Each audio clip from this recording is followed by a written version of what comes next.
Olá, eu sou Cassiana Tosati e esse é o Crítica de Ponta, programa laboratorial produzido pelos alunos do terceiro ano de jornalismo da UEPG. O programa de hoje reúne análise de peças que fizeram parte dos 2 primeiros dias do 50º Festival Nacional de Teatro, o FENATA. Começa agora o Crítica de Ponta.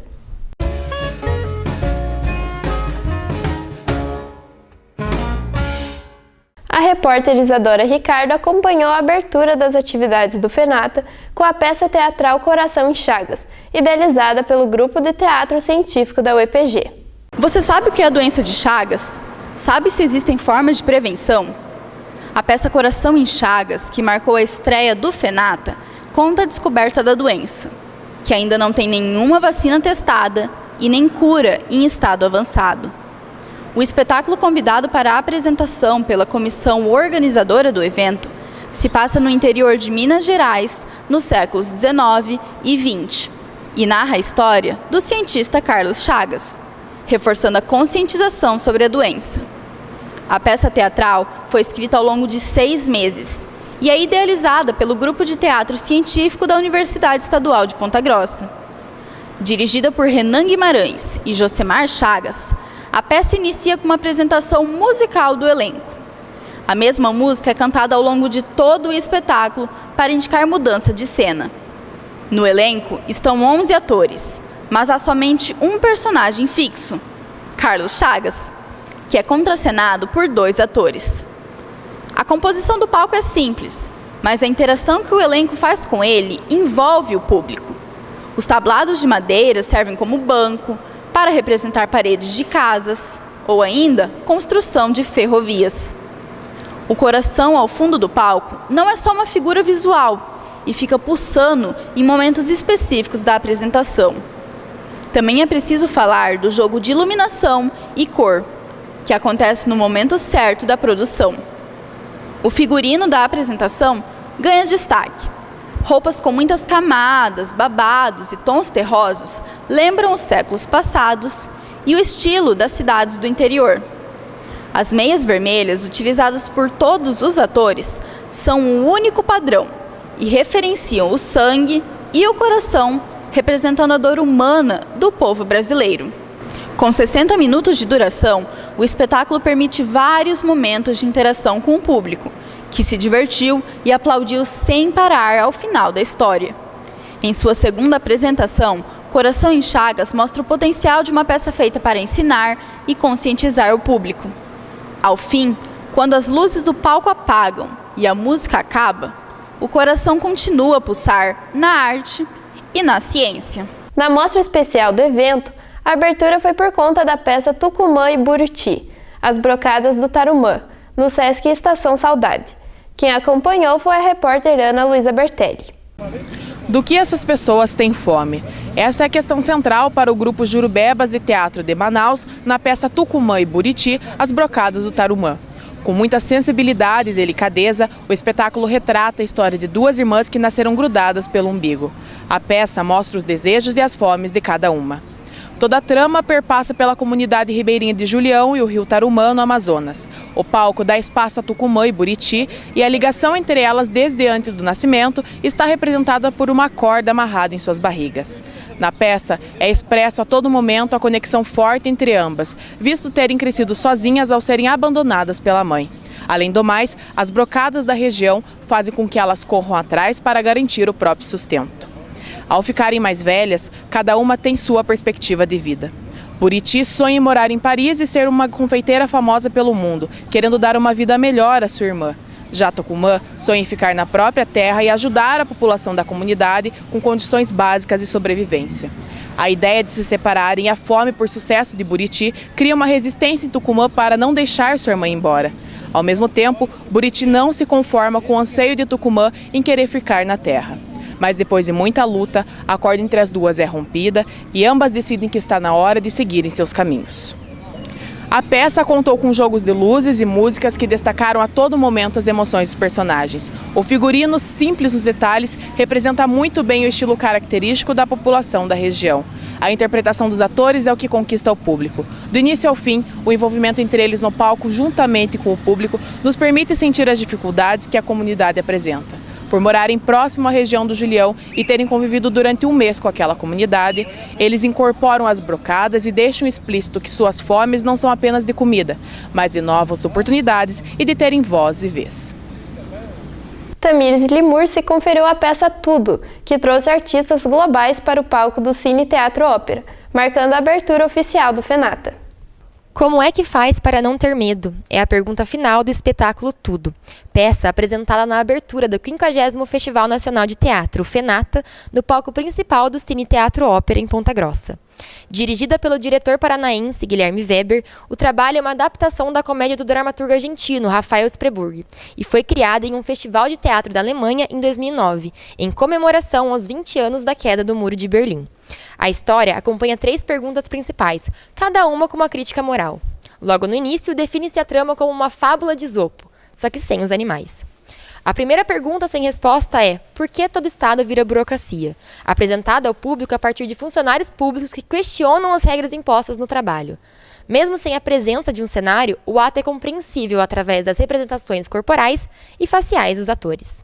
Em sequência, Porque Toda Arte Vira Negócio retrata uma ceia de Natal onde os personagens discutem questões comuns ao pós-modernismo, como dinheiro, falta de criatividade e fetichismo do consumo. Por fim, a peça encerra com a questão: por que toda religião vira superstição? Onde um casal descobre que o filho está doente e tentam ter fé, mesmo sem acreditar em nada. No elenco, conhecidos nomes como Vladimir Brista, Júlia Lemertz, Dani Barros, Cláudio Mendes e Marco Vitto. A atriz Dani Barros, contudo, não pôde participar da encenação, pois testou positivo para a Covid-19. Em seu lugar, Marco Vitto leu e interpretou as falas no palco com o auxílio do roteiro na mão.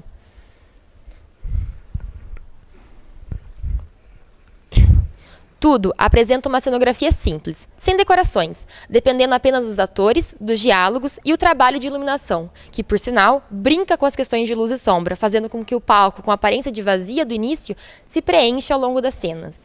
Mesmo com o nome de peso do teatro e da televisão no elenco, o que ganha destaque nas cenas é o coletivo, pois cada ação dita apresentada também reage ao público. Um destaque especial para o primeiro ato, que, mesmo simples, mostra uma realidade que pode ser vista em diversos espaços, inclusive o universitário.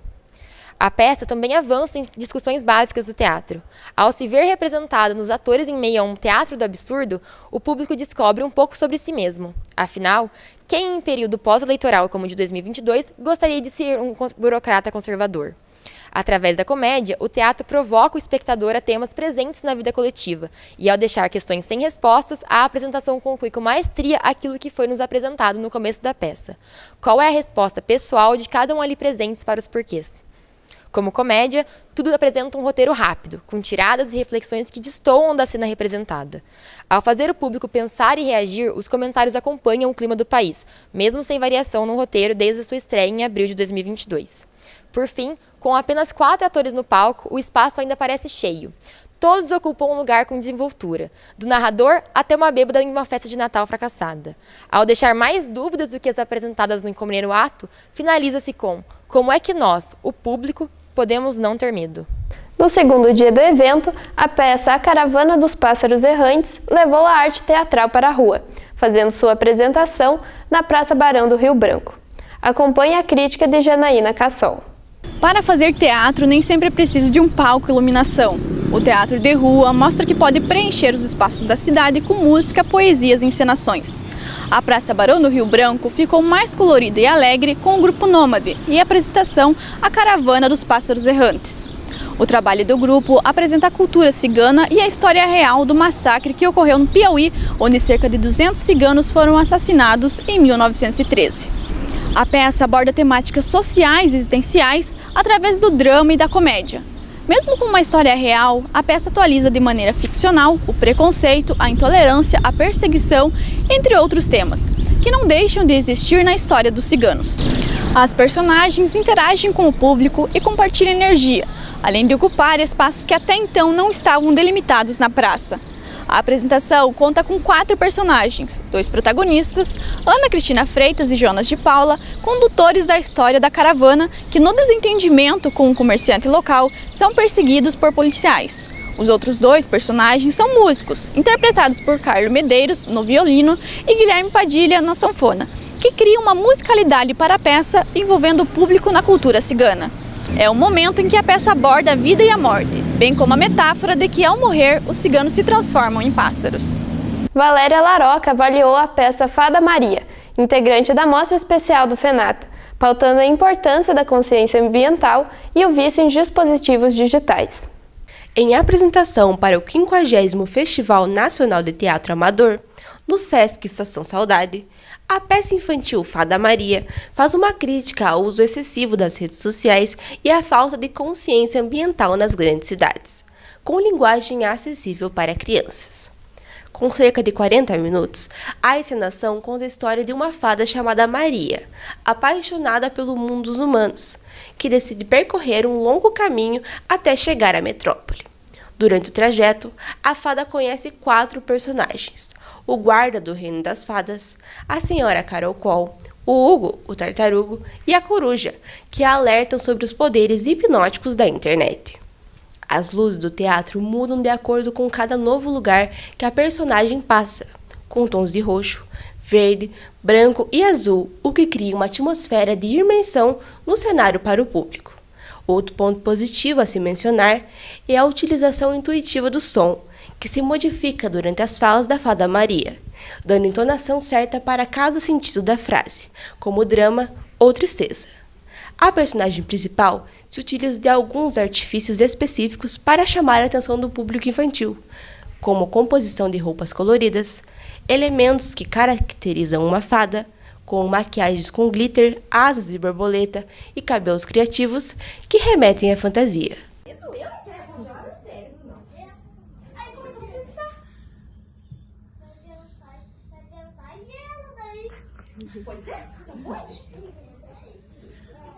A presença de uma moral da história também é outro elemento, pois, ao longo da estadia da Fada Maria na metrópole, a personagem é inserida dentro do mundo digital ao ganhar um celular, mas é alertada pela Fada Rainha sobre cuidar com a quantidade de tempo ao utilizar a internet.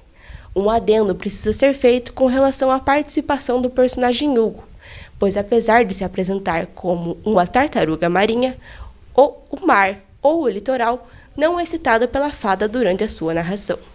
A peça tratou de temas relevantes de forma leve e pedagógica, o que demonstra a importância de tratar, desde a infância, sobre o uso excessivo da internet e das redes sociais, a falta de cuidados com o meio ambiente nas grandes cidades, a carga horária das jornadas de trabalho e o despejo de lixo nos mares.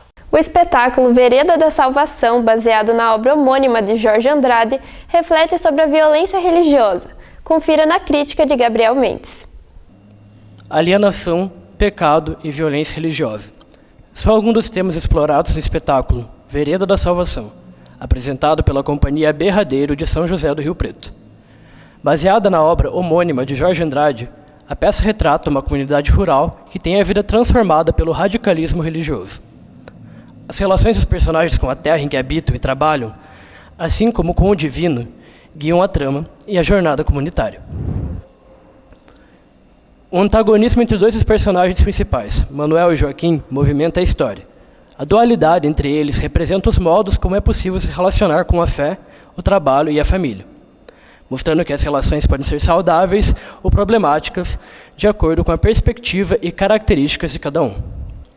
A interpretação de Joaquim é feita por 2 atores, causando um estranhamento que evidencia as características do personagem, assim como a atuação sóbria do ator que interpreta Manuel ressalta as posições que ocupam na comunidade em que vive.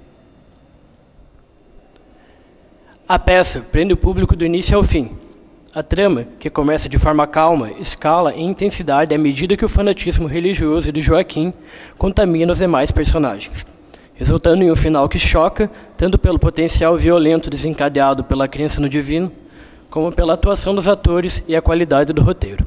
A repórter Lília Magalhães acompanhou o Índice 22, peça integrante da mostra Telmo Faria, que utiliza tecnologia digital para a reflexão sobre a maldade máxima dos indivíduos. Confira! Tudo o que você quer é que algo aconteça. A peça experimental de Max Reinhardt tem como tema principal a maldade máxima que a psique do indivíduo pode atingir, indicada pela escala psiquiátrica de 1 a 22, de acordo com o texto do diretor em 2011. Denise da Luz é a intérprete que recupera o trabalho em 2018, e a partir de então, a dupla trabalha na peça pela perspectiva da internet como meio de propagação da crueldade. Ao utilizar retroprojetores, sons distorcidos de guitarras e batidas do microfone em tempo real, a tecnologia é um instrumento que protagoniza a peça e amplia no momento em que Denise simula uma live no Instagram enquanto agoniza sobre seus próprios machucados no corpo.